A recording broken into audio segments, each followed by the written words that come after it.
Apakah kalian pernah berpikir bagaimana caranya bunyi bisa berjalan dari sumber dan sampai ke otak? Misalnya saja bunyi trompet.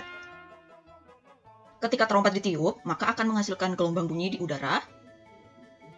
Gelombang bunyi ditangkap oleh telinga luar yang kemudian bergerak menuju saluran sempit yang disebut dengan saluran telinga.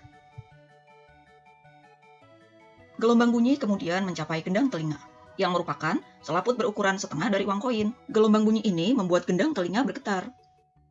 Gelombang bunyi kemudian mencapai gendang telinga, yang selanjutnya menggetarkan 3 tulang kecil, yaitu malleus, incus, dan ste.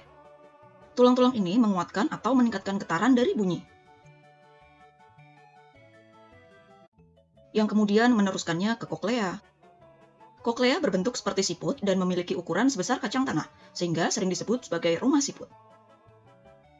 Koklea berisi cairan, dan getaran dari bunyi membuatnya menjadi beriak dan menciptakan gelombang.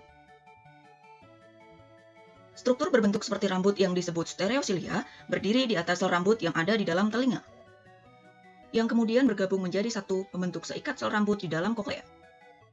Gelombang yang tadi menggerakkan sel-sel rambut. Ikatan rambut di puncak sel rambut mengubah gerakan ini menjadi sinyal listrik. Selama seikat rambut ini bergerak, ion-ion bermuatan listrik bergerak menuju sel rambut dan menyebabkan munculnya senyawa kimia di dasar sel-sel rambut. Senyawa kimia tersebut mengikat sel saraf auditoris dan menghasilkan sinyal listrik. Sinyal tersebut bergerak sepanjang sel saraf auditoris menuju ke otak. Sel rambut yang berbeda akan merespon frekuensi bunyi yang berbeda pula. Sel-sel rambut di bagian bawah koklea mendeteksi bunyi dengan nada yang lebih tinggi.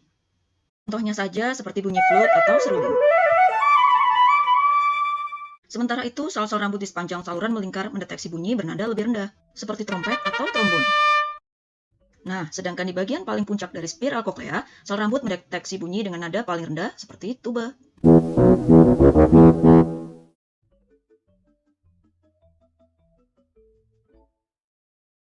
Selanjutnya, sel saraf auditoris membawa sinyal listrik ke otak dan menafsirkan pesan sebagai bunyi yang bisa kita mengerti dan nikmati.